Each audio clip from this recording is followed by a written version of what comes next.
My name's Dwyer. I'm the CEO of Enertech Global. We're a manufacturer of ground source heat pumps. Today we have a panel session on project scenario planning during a period of uncertainty. I'll introduce our panelists and then they can come up. They'll give a little more context into who they are and what their companies do. We have Jacob Goldman with Energy Tax Savers. We have Victor Braciszewski from SmithGroup and Christina McPike from WinnCompanies. So I will turn it over to Jacob.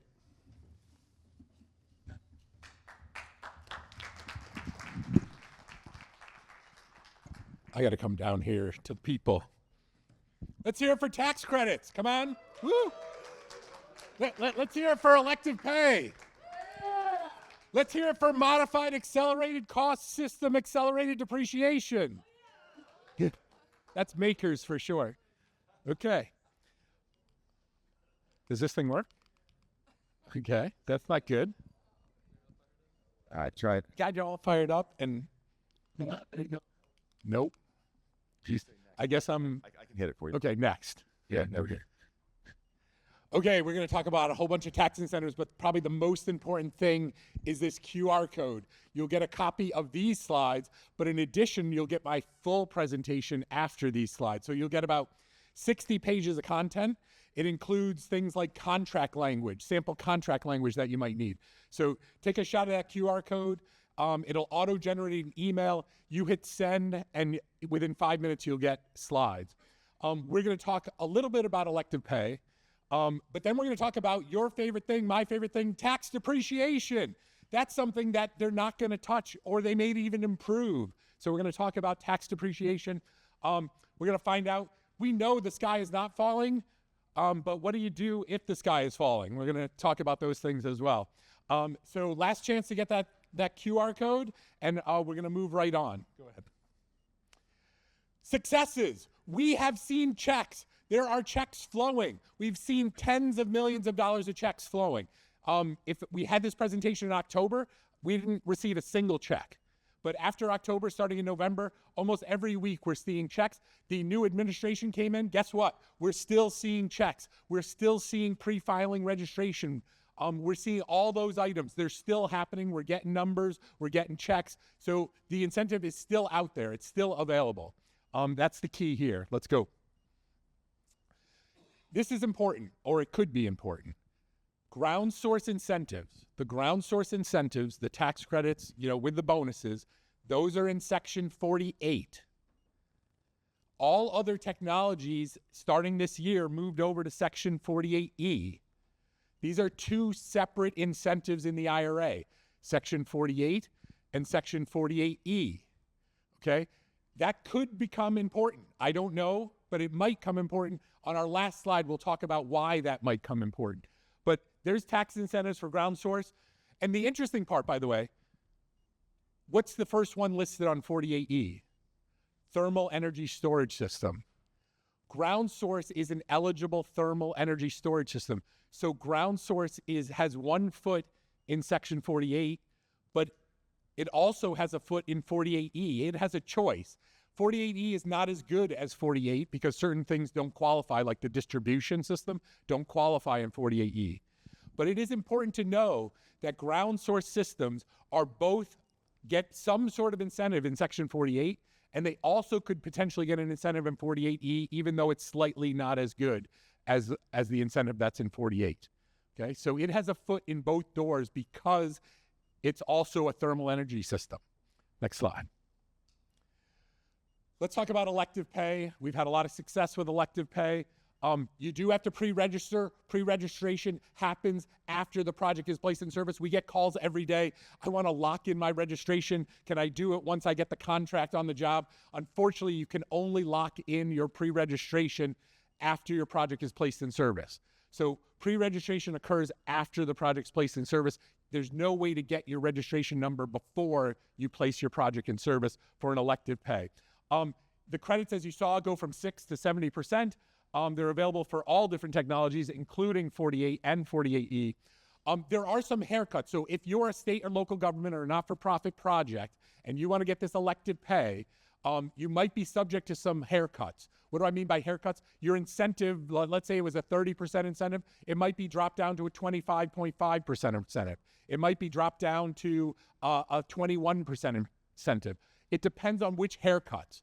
So the first haircut is, did you use tax-exempt financing? If you use tax-exempt financing for your project, there's a 15% haircut. For example, it takes 30% down to 25.5. It takes 40% down to 34%. That's if you use tax-exempt financing. There's another haircut, and this one's a little weird for ground source, because the way it is for all other technologies is, if you started construction in 2024, your haircut could be 10%. If you start construction in 25, your haircut could be 15%. If you start construction in 2026, your haircut could be 100%. It's kind of a head cut, chop off the head. There are a couple different ways to avoid the haircut. One is by being a small project, under a megawatt, under 3.4 million BTUs per hour, under 284 tons of cooling. So there's some ways to avoid the haircut. The other way, if you're bigger than a megawatt, is meet the domestic content requirements. So here's where the controversy is on the ground source side. Because ground source stayed in Section 48 and didn't move to 48E, 48E is where these red items appear, the 15% and the 100% haircut. I think Congress accidentally left ground source in 48 and didn't update that they also meant 15 and 100. So it is quite possible that IRS is going to interpret that the red items also apply to ground source. That's probably the most likely scenario. But it's also possible that we only have to follow a 10% haircut because of the way the rules were set. How are we going to find out? Well, I highly recommend not asking IRS, because the answer back you might get is one that you don't want. But the way you're going to find out is in December, when the forms come out for 2025, they're going to show the math on how they calculate it, and that's going to be the indication that they have a different interpretation than us. Hopefully it stays at 10%, but my recommendation is not to ask IRS, because they could give you a negative answer, and once you get a negative answer, you can't do anything about it. You're done. Next slide. Okay, the bonuses. We start at 6%, but we can get a 5-time bonus. We can go all the way up to 30%. How do you qualify for the 5-time bonus? Be a small project, under a megawatt, under 284 tons cooling, under 3.4 million BTUs per hour heating. If you're under those sizes, you automatically get the 5-time bonus. Your 6% credit goes to a 30% credit. If you're bigger than that, the only way to qualify for the 5-time bonus is by meeting 2 requirements: a prevailing wage requirement and an apprenticeship requirement. Those are separate requirements. You got to meet each one of those separately. You got to meet both of them if you're bigger than a megawatt. You're at 30%. Now you can get the domestic content bonus. The domestic content bonus requires 100% of the structural steel and iron on the project. There's not a lot of structural steel and iron on a ground source project. On solar, we're talking about the racking system, but ground source, maybe there's some rebar. If you have iron or steel in rebar for the pads that you're putting a big chiller on, for example, you might have to get the rebar to meet 100% domestic. And then 40%, you need 40% on all your manufactured products. That means all the way to the bottom of the well. We're talking about the grout, all the way up the well, into the building. Now we're talking about the heat pump, and then the ductwork, the air handlers, the VAV boxes, the diffusers. All those items have to be domestic, and we need an average of the whole thing to be above 40% in order to get the domestic content bonus. Energy community bonus. I'm just going to read off this website for everybody. ID equals A2. So there's a website that shows if you're an energy community or not. You'll get that link. If you did that QR code, you'll get the link and you'll be able to find it. This is what the New York map looks like. Next slide. So the southern tier there, a little bit of western New York, is getting that energy community bonus. What I would tell you is, if you're in pink, you want to start your projects before May. Start of construction is what defines if you're in an energy community or not. If you're in a pinkish, purplish area, you want to start in May, because every end of May, June, they're going to change the pink. The The pink could stay pink, or it could disappear because it's based on employment levels. So you have to gauge on employment levels. Next slide. Depreciation. Woo! Makers. So if you're building a brand new building, and you put conventional package units on the roof, that's 39-year property. You depreciate it 1/39th a year for 39 years. But you put in ground source and it magically turns into 5. This is another incentive. This is just like a tax credit, but now it's a deduction. And on the next slide, I'm going to show you what that value actually is. But you get to move 39-year property to 5-year property. And not only is it 5, it's accelerated. And on top of that, you qualify for bonus right this second. Projects placed in service this year get 40% bonus, which means you get to expense 40% of the cost. And guess what? The current administration is talking about moving 40% up to 100%. They love bonus depreciation. So where 40% is good, we might get 100% bonus. What does that mean? If you're putting a package unit on your roof, 39-year depreciation, no bonus, nothing. But if you put in ground source, your energy property, if this law changes, you're going to be able to expense the entire project. What do I mean by the entire project? I mean from the bottom of the well, all the way through the heat pump, all the way through the ductwork to the diffuser. All that property will be able to expense. Now, those of you that are interested in elective pay with schools and universities and not-for-profits, they don't care about this accelerated depreciation. This is just for your commercial clients. Commercial clients are very interested in accelerated depreciation. Let's go to the next slide. Oh, 179D is also another form. Oh boy, this slide got bad. So there was those things. So when you ask for the slides with the QR code, you'll be able to see this slide. I did 5 different scenarios. Okay, so the first scenario here is you spent $1 million on a 25,000 square foot building doing conventional HVAC and you depreciate over 39 years. Well, when you depreciate something, there is a current value to that. There's a present value to that. And so that's equivalent to a 13.4% tax credit. It's almost equivalent to a 13.4% tax credit, just regular old depreciation, 39 years. Now we do a ground source system, $1.8 million ground source system, using the 5-year depreciation and 40%. Well, that's like a 31% credit. So the increase between 31 and 13 is like a 19% increase. So this is like a 19% credit better than the prior, what you could have done with a conventional. So there is value in depreciation, and depreciation is not going to go away. Your ground source, no matter what happens with the law, your ground source is not going to go, your depreciation is not going to go away. So whatever happens with this legislation, we still have this. And there's a good chance scenario 3, 4, and 5 are going to be available to you, which is 100% bonus depreciation. What you would see on the chart is when you just do number 3, it's your tax rate, 35%. That's the value of a tax, of being able to fully expense something. It's worth 35%. It's worth your tax rate if you were at a 35% tax rate. But it even gets better when you add 179D and you go, how can it get better? You've expensed it already. How do you expense something else?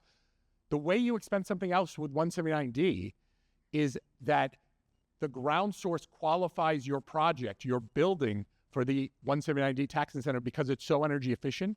And then you apply the 179D deduction to things like the roof.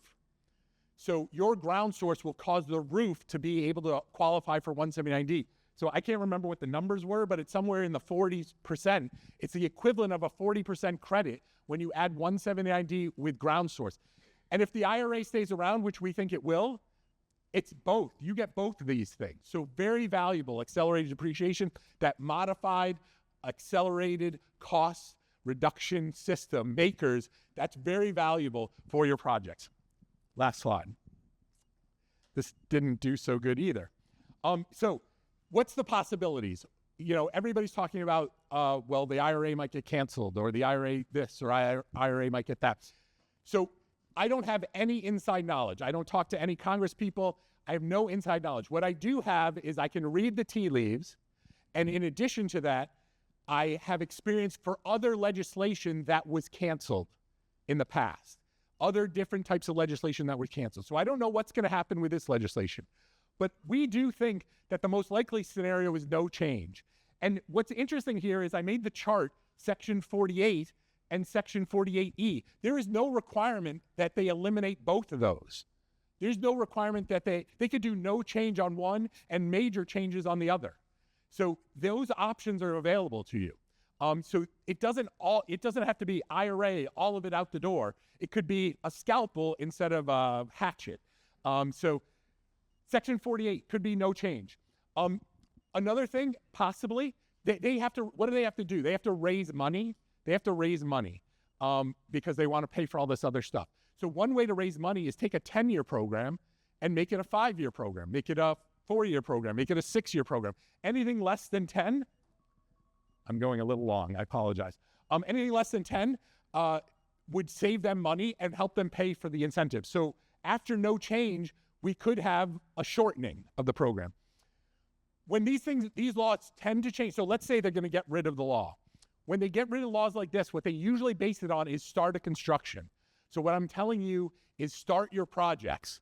So if they were going to get rid of this law, get your project started. Oftentimes what they do is they do it off a date. The most likely date is December 31st. A next most likely date is 90 days after the law passed. The next is 60 days after the law passed, and the last is the day the law passed. But it's usually based on start of construction. The 1231 would be kind of fair because it gives everybody a chance to still use incentive while you're planning your projects. It's somewhat fair.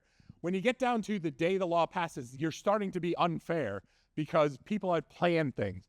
If you want to be really unfair, super unfair, you could do it off a placed in service. They have the ability in their pocket if they wanted to do it on a placed in service, but it would be super unfair because people have planned these projects off of those incentives. So I don't think that's a possibility, but they could do it. They could do it, but I don't think it's going to happen because people would be in uproar. Last slide. Go one more. And we're all set. If you shoot this, you can get the deck. By the way, people of the future, you're listening to this in the future. People of the future, that QR code always works. So it always has my latest slides. So if you shoot that email 10 days from now or 100 days from now, you will get my latest slide deck of that time using that QR code or the email that pops up. And I apologize to my other speakers that I went long. Yes.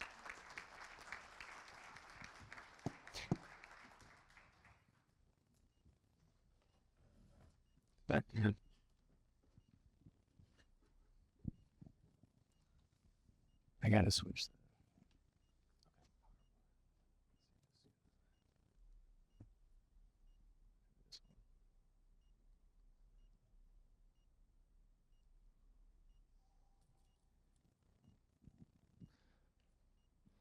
Hi, everybody.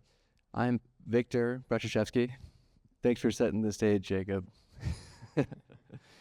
I am a mechanical engineer. Any other mechanical engineers in the room? All right. Yes, I like that one. I'm at SmithGroup. We're a national architecture and integrated architecture and engineering firm. And you can see me. This is me before Jacob's presentation, and this is me after. I think everyone else probably feels the same way. But I'm on our impact team. So what is that? That's a multidisciplinary team at our firm. So we work at different scales. So from the building scale to the campus scale, and even do some research and development.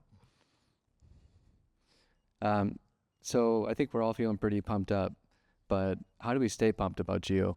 So there's always going to be uncertainty with financial incentives. Jacob's always going to have a job. So how do we maybe stack those incentives to reduce overall uncertainty? How do we, maybe if incentives go away, maybe there's other drivers that can keep GEO on a project or introduce it to a client. So maybe sustainability goals. I'll talk a little bit about that. And then also, just fundamentally, how do we think about our analysis workflows? GEO is complicated. It's different than just a boiler. It has heat pumps. It has a dynamic ground heat exchanger. How do we apply resilient analysis workflows, especially when we look at hybrid GEO? So now we introduce another complicating factor. So first, let's talk about stacking. So this is just a quick overview. But if you think of like 3 different client types, you have for-profit and all those deductions and bonus and all the stuff that Jacob mentioned, nonprofit and then federal. So you could take the incentive tax credit and then do a credit or direct pay if you're tax exempt, do all the deductions if you're for profit, but there's also grants and utility programs. So there's some success stories out there for utility programs in this state and also other states. Even Oklahoma will pay the difference between air source and ground source to incentivize ground source. Why? Because electrification increases revenue for them, but also reduces their peak demand on electrical grid. So it reduces their operating cost. So it's a pretty unique position for ground source to advocate to utilities. So for sustainability drivers, honestly, sometimes incentives aside, we still go ground source on our projects. Clients still care about that. So here's a case in a cold climate in Racine. It's the Dr. Martin Luther King Community Center and Healthcare Clinic, both co-located together. And this client was super pumped about net zero and going LEED Platinum. And one of the best ways to do that is to introduce ground source to the project. So that's kind of it, regardless of incentive uncertainty. So in this, I don't have the laser pointer, but in the back parking lot is where we put the GEO. You can see the health clinic. There's a gymnasium, community center, a great multi-use project. And here's the bore field and the site plan. And some interesting things here. So it's 100% GEO in a cold climate. So it's something like a negative 10 degree design days. And some other things, just because they went net zero and LEED Platinum, they don't have an unlimited budget. So finite resources always comes up. So one thing that we did to keep it 100% GEO is find ways to do backup heat, but kind of hide it or tuck it away into the other things in the building. So look for reduced cost versions of the backup heat. So in this case, we put electric resistance in the air handling units, and they would run, if the heat pumps, there's too much heat extraction from the ground loop, this would turn on, and you wouldn't have to increase electrical demand. So there's no increase in transformer size or electrical distribution. It's kind of a backup mode. And then on top of that, we provided external connections to the building. So in a real emergency, even if that fails, they could bring in a boiler. We don't foresee that being necessary, but it's a way to reduce first cost. So another project, another state. This is in Colorado. It's a medical school. So this is a big, complex project, and we're still going GEO. And they weren't really sensitive to incentives either. This was a project that had a sustainability goal of LEED Gold, and they looked at conventional. Honestly, they wanted to do that, reduce first cost, but they couldn't hit the energy modeling target they had. It was also the client's first GEO project, so there was always some GEO myth busting, like it could work. They always kind of, maybe someone's heard about, they had a peer school that had a GEO project that didn't go so great. So it was a chance to educate the client on how GEO could be done well. And it also was a chance to show that we could do it in a compressed schedule. So this project had we were awarded the design project in 6 months to full construction documents. So something that, again, kind of myth busting, that GEO could be designed quickly and fully coordinated in a short period of time. Another thing is to kind of to work with the concerns with the client had. They brought in a third-party peer reviewer.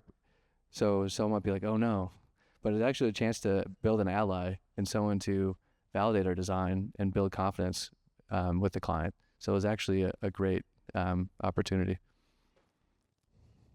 So for the analysis resilience part, this is the part that kind of builds on the panel yesterday that I was on. So if you think about analysis workflows, the best kind of workflow can respond to changes and provide in the results the value out of that in multiple values, right? So maybe this is responding to changes in bore field design. Maybe you want to go hybrid. Maybe the value can't just be the bore field size. It has to be the full picture of investment costs and energy costs or energy use. So how you do that, you start with detailed building loads. And in this case, we'll look at a heating dominant case. And we're going to add a boiler in there for a hybrid GEO plant. And we're going to look at the 1 and 2 is the building load we just looked at. So that's the load from all the zones of the building, air handling units. And we see how we can handle that with the plant equipment, the ground source, and the boiler. So yesterday I talked about in the investment tax credit, the dual use part and how you can qualify the downstream equipment. And this is how you do that accounting.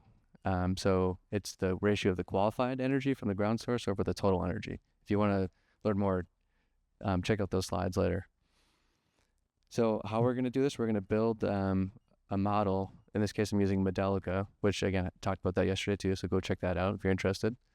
But you can build a detailed model of that plant with the boiler, ground source heat pump, and the ground heat exchanger. And first step is validating the model. So you're looking at temperatures in all the different hydronic loops from the heating hot water, chilled water, and the bottom one is that ground source loop. So you see that changing over time. This is going rapidly through a year, so you see it changing quickly. But you can validate that, with the heat extraction rejection, what that's doing. You can also pick any point out in that loop and make sure your set points are met. And in that right chart, you're seeing as I go through the year, the temperature leaving the ground heat exchanger going back to the plant. So again, you could do model validation first.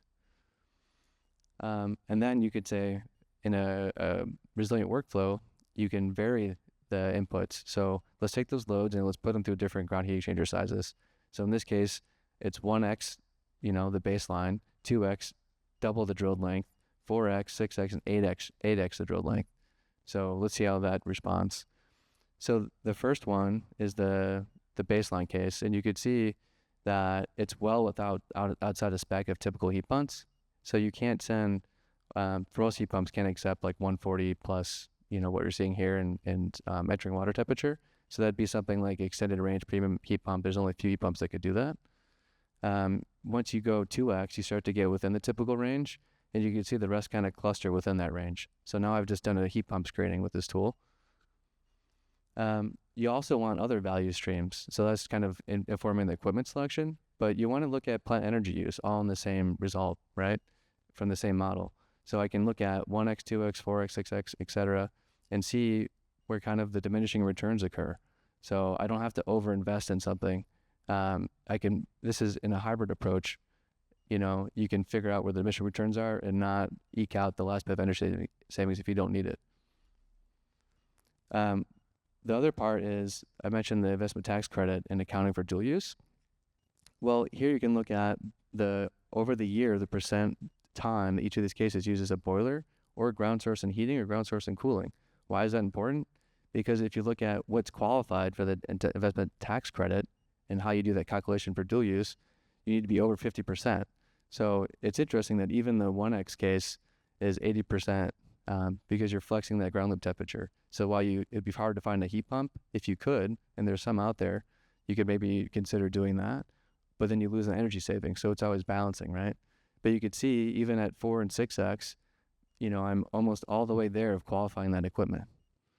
So that means I can get all of the distribution account for energy property and get that full credit that Jacob mentioned. So what's the goal? The goal is to create a solution matrix that you could use to evaluate and balance and weigh these things. So some clients may want to go 8x and they need to meet some lead target or lead platinum, and they want to eke out every bit of energy savings.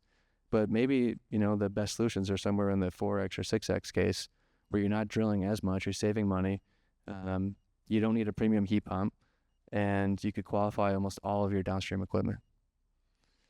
So right now we're kind of like this. We're not so pumped. Market share is maybe 2% in ground source. But I think with these tools and stacking incentives, highlighting sustainability goals to clients, advocating for it, and then having an analysis workflow that's really resilient to changes in design, it gives you the full package. You could overtake the market. Let's do it. Stay pumped. Thank you all for joining our session. Can you hear me okay if I don't hold the mic? Okay, great. This is my first NY-GEO conference. It's awesome. I'm loving it. I think it's a testament to my being a committed client that my first one is here upstate, even though I live in Brooklyn. So looking forward to the next one in my own backyard. But again, happy to be here. My name is Christina McPike. I'm Vice President of Energy and Sustainability at WinnCompanies. We are a private, for-profit, family-founded and operated real estate developer. We build and manage low-income and mixed-income multifamily housing. We're headquartered in Boston, and we have regional offices in New York and D.C. Been around for 52 years. We're also the largest landlord or property management company of affordable housing in the country. We manage 120,000 apartments. We own about 12,000 of those apartments, all in the Mid-Atlantic and Northeast regions.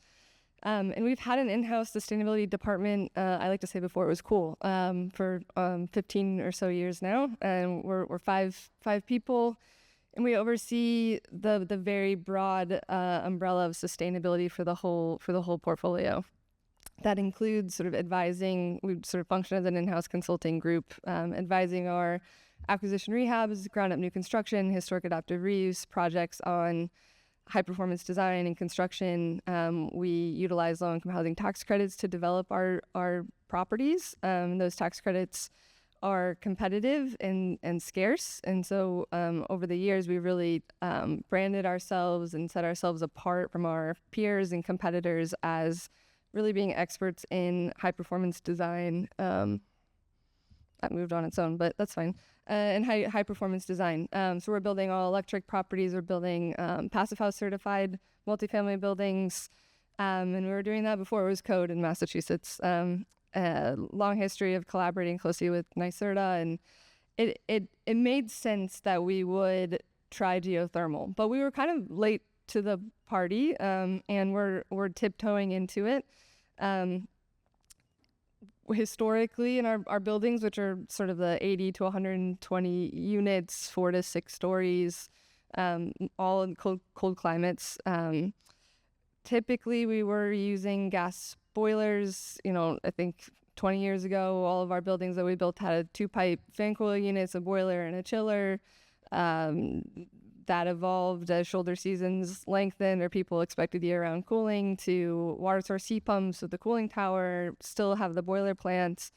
But a few years ago, Massachusetts in particular was really pushing air source heat pumps. There's a grant program available through the Massachusetts Clean Energy Center. And because of that, we started to pivot away from gas heating central plants to air source heat pumps. So we started building those buildings, and that felt a little scary in cold climates, but they worked, and we liked them, and we were making the numbers work, and the incentives were there. But we really saw the opportunity for geothermal a few years ago with the expansion and sort of enhancement of Section 48. One major sort of change of the IRA that I don't think is talked about a ton is that you can sort of double dip. So we can claim the low income housing tax credit and the investment tax credit on the same property. Pre-IRA, you couldn't do that. So that was really a game changer for us, incorporating the ITC into all of our LIHTC projects. And then the switch to A2L, and in the context of building high performance buildings, the passive house building envelopes in particular, we couldn't figure out how to incorporate ventilated, fire-rated shafts, let alone 100 of them in a multifamily building. So we were looking at our air source heat pump and VRF projects and just thinking this isn't going to work. And so the combination of those two factors, the Section 48 and the A2L code frenzy, as my slide says, and I know this is sort of no longer relevant. It is and it isn't. But in Massachusetts in particular, the building code has sort of adopted or amended to include this ASHRAE standard that I'll fumble and won't attempt to say. So all of those projects that we actually redesigned from air source heat pump to ground source heat pump for the shaft reason is sort of a moot point, but I'm glad that we did, because we now have 5 projects teed up to go full GEO. And it wasn't a sort of overnight, though, getting ownership on board. This table that you probably can't read, and it's okay because the cost data is a little old at this point. But we really compared first cost and operating costs of air source heat pump to ground source heat pump. And, I met with our CEO and had conversations about it, and we wanted to make sure that it made sense, both that the increased investment tax credit justified the higher cost, the higher upfront cost, but also just trying to tease out all of the additional benefits, operating costs, utility cost savings. It shifted how utilities worked in our buildings. Like, we, as the owner landlord, will pay a larger portion on our house electric meter than if every apartment had its own split system. So, we needed to look at all of that. Our WOOFY energy model, which is an energy modeling tool that the Passive House Institute US uses, actually took a hit. It showed an increased energy use from pump energy. So we had to work around that. What else in here? I think one of the most compelling sort of ways that we got on board internally as an owner is maintenance related. We were able to remove, 100 condensers from the roof with the useful life of 12, 15, 16 years with pretty high maintenance costs. Just eliminate those overnight. Go with the bore field, which, we're sort of being told has very limited maintenance needs and a very long useful life. So we compared all of these factors and got on board with our first geothermal project, which is shown here. This is Mariel and McCormick, Building A. It'll have a much more interesting name at some point, but right now it's just good old Building A. Mariel and McCormick is a really exciting project of ours. It's in partnership with the Boston Housing Authority. It's in South Boston. It's about 1,000 public housing units today. We're going to be demolishing the entire property over 6 or 7 phases over the next decade. We've just started the first phase. We'll be replacing every one of those public housing units one for one and adding an additional 2,000 mixed income units on the same site. So increasing density, creating new affordable multifamily housing, and keeping all the residents who have lived at Mariel and McCormick in their homes. And so Building A here, 94 units, about 100,000 square feet, all electric, Passive House certified. We had construction drawings for air source heat pumps in this building, and we decided to completely redesign the system to be geothermal because of the tax credit and because of the A2L changes. And we broke ground on this about a month ago. Celsius Energy is the geothermal contractor on that project. We're really excited. I think they're about 80% of the way through drilling. We're drilling 800 feet in a very dense urban neighborhood in South Boston. And knock on wood, but everything's been going perfectly, honestly. One kind of lesson learned here, and it seems to pivot deal to deal to deal, although I'm excited to call SmithGroup now, is this how it gets designed. So on this one, we actually hired our geotechnical consultant, McPhail Associates, to design the bore field, design and stamp the bore field. On another project of ours, our mechanical engineer is comfortable and willing to design and stamp the bore field. It seems to be a bit of a hodgepodge market still, with sort of the roles and responsibilities for design, which doesn't help make ownership very comfortable, especially if our own mechanical engineer of record who owns everything inside the building doesn't want to put their stamp on everything outside the building. This is our second project. This is in New Jersey, Gordon H. Mansfield Veterans Housing, 100% low income. This is for formerly homeless veterans. This is our third partnership with a nonprofit organization called Soldier On. 94 units. 84 units. Sorry about that. Also, will be Passive House certified. We work with Brightcore to design the bore field on this one. By comparison, only 325-foot deep wells. And this is really in a greenfield site. I don't know if you can really tell that from this photo. So a seemingly simpler project, but timing-wise, a little nerve-wracking, right? We haven't closed on financing.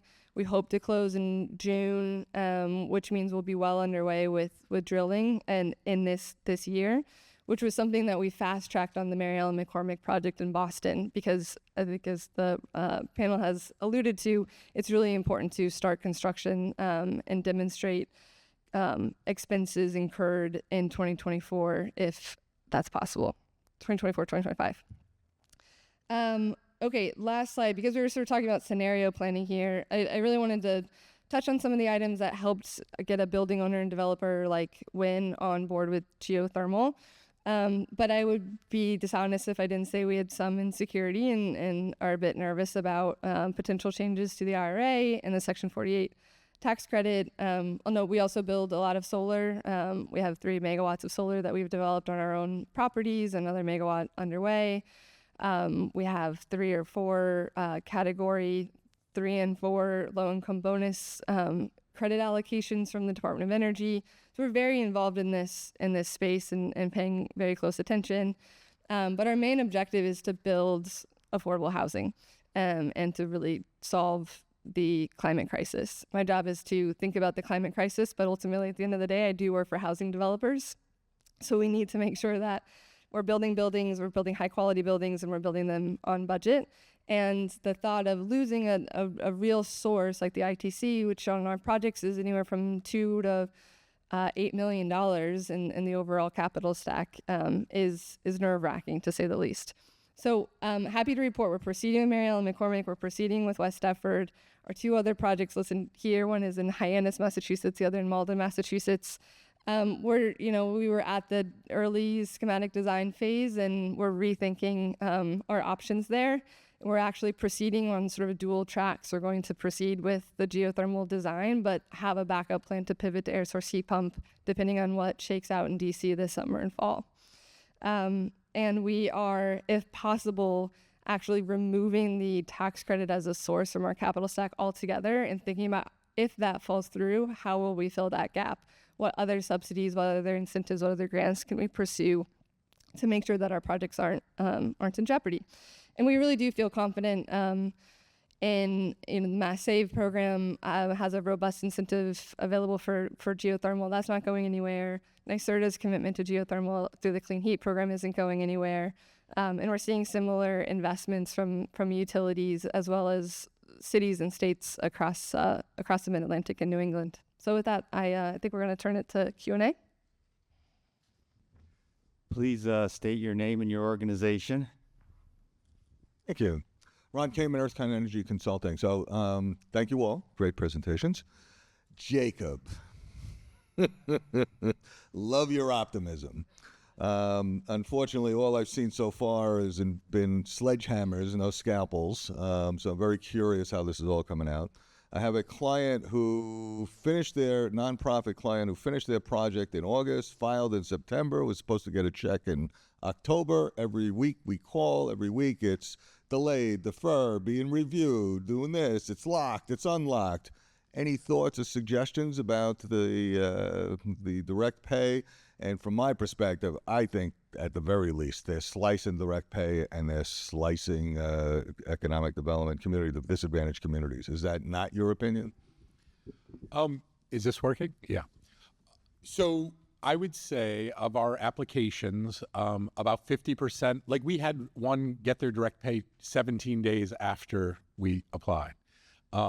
But 50% of them are in the exact situation you're talking about. And we have to call and we call and we call. And they say, well, we're going to do something and call back in 30 days. And we call back in 30 days and they say, oh, it got through that hurdle. And by the way, these hurdles that are supposedly happening are nothing that I have to provide any information on. It's just some sort of internal hurdle. But we have literally gotten ones in 17 days, no problems whatsoever.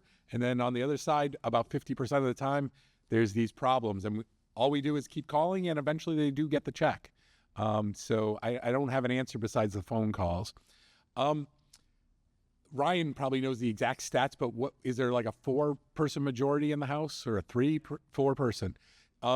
So, and there's hundreds of people in the House. It only takes four Republicans to, and by the way, they don't have to, they could hate geothermal, but they might want salt tax, for example, deduction. So just 4 people on any of the issues that are here. We are concentrated on IRA. But if just 4 people on some other issue want to stop things, they can stop these incentives. So in general, Congress can't get out of their own way in past years. I agree with some of the speakers where there's been a tremendous amount of pressure from the administration, and maybe that pushes things over. But even if that does occur, there are different options to save money. And I think the key facet is 80% of these funds are going to red states. 80% of the funds. So they basically are kicking themselves if they, these are the things that I see. I have no insider information whatsoever. So, but that's how I read the tea leaves. Jason Hertz in Durham Energy. I talk to a lot of developers like yourself, Christina, or a design build firm. And a question for you is, I think as an industry, how can we make GEO work without the incentives on an ROI basis? Like I talk to a lot of developers, usually they're in the maybe it's an 8 to 12 year range could still make it sense, but curious of your insight into how it can work without it, because it is the most efficient way to heat and cool a building. We all know that here. So Yeah, it's a good question, and I don't have the answer, unfortunately. WinnCompanies is a long-term owner. We own the buildings that we built ground up in 1972, which are really fun to retrofit. So for that reason, we think like a long-term owner, which is not typical, right? I think many developers are planning on owning for 2 or 3 years, if that, and looking to kind of get out with a sale. And so in some ways that ROI doesn't matter to them, but it does matter to us.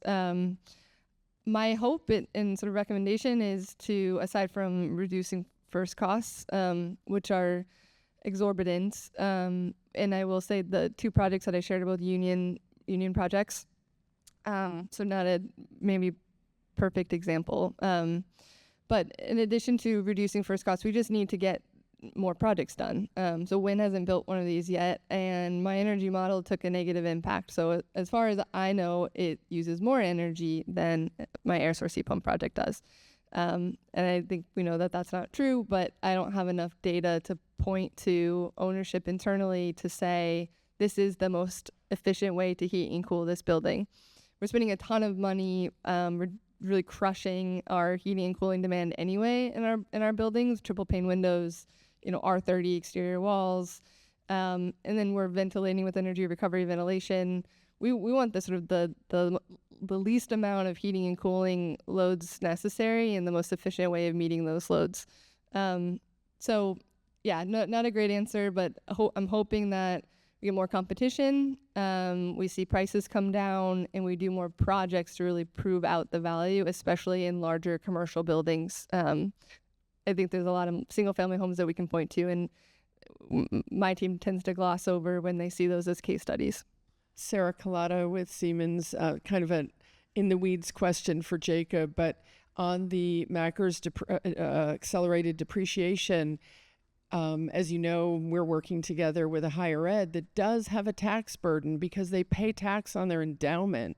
So can they take the deduction, accelerated depreciation deduction, if they are paying some kind of tax that's sufficient to, take advantage of that? So the short answer is the devil's in the details. Like, does the endowment own the asset? Are they depreciating that asset? Like, it's that type of situation. In most cases, not-for-profits and state and local governments don't care anything about accelerated depreciation. Okay, Derek, I guess you got the last word. Thanks for joining us. Enjoy the rest of the conference. Thanks to our panelists.